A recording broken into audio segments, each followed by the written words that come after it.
হরে কৃষ্ণ সবাইকে। তো আজ আমি যেই টপিক নিয়ে কথা বলতে চাই সেটা হচ্ছে মনুষ্য জীবন।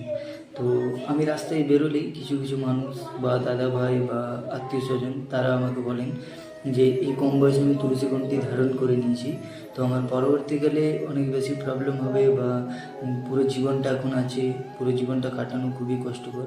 তো এটা আমি তাদের ক্ষেত্রে বলতে চাই যে দেখুন, আমি হয়তো আজ আছি, কাল হয়তো নাও থাকতে পারি। আমি কি করে বুঝবো যে হ্যাঁ আমি 80 বছর বা 100 বছর অবধি বাঁচবো, আমার একটু বয়স হবে, আমি যখন বুড়ো হয়ে যাবো তারপর আমি হয়তো ভগবানের নাম সংকীর্তন করবো, এটা আমি কী করে বুঝবো? তো দেখুন, মানুষের মৃত্যুর কোনো সময় হয় না, হয়তো আজ আছি কাল নাও থাকতে পারি। তো হয়তো এখন মানুষের রোগ বা মানুষের বিপদ বা কোনো দুর্ঘটনা যে কোনো সময় মানুষের মৃত্যু হয়ে যেতে পারে।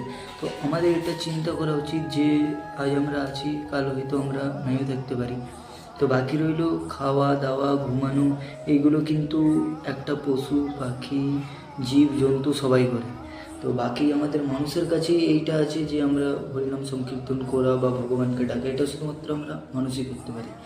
বাকি আমরা যে 84 লক্ষ জন্ম ঘুরে আসার পর আমরা যে মানুষের জন্মটা পেয়েছি, এটা আমাদের কিন্তু ভাগ্যের ব্যাপার। এরপর যে আমরা মানুষের জন্ম পাবো এটা কিন্তু আমাদের কারোরই জানা নেই। যদি আমরা এরপর আর মানুষের জন্ম না পাই তাহলে কিন্তু আবার আমাদের 84 লাখ জনিতে ঘুরে ফিরে আবার কাটাতে হবে। তো আমাদের কাছে এই মানুষ্য জন্মটা একটা সৌভাগ্যের ব্যাপার।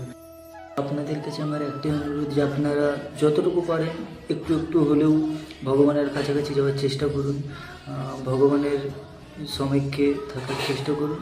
আর বাকি আমার ভিডিও ভালো লেগে থাকলে লাইক কমেন্ট এন্ড শেয়ার করে দিন। হরে কৃষ্ণ, হরে বল।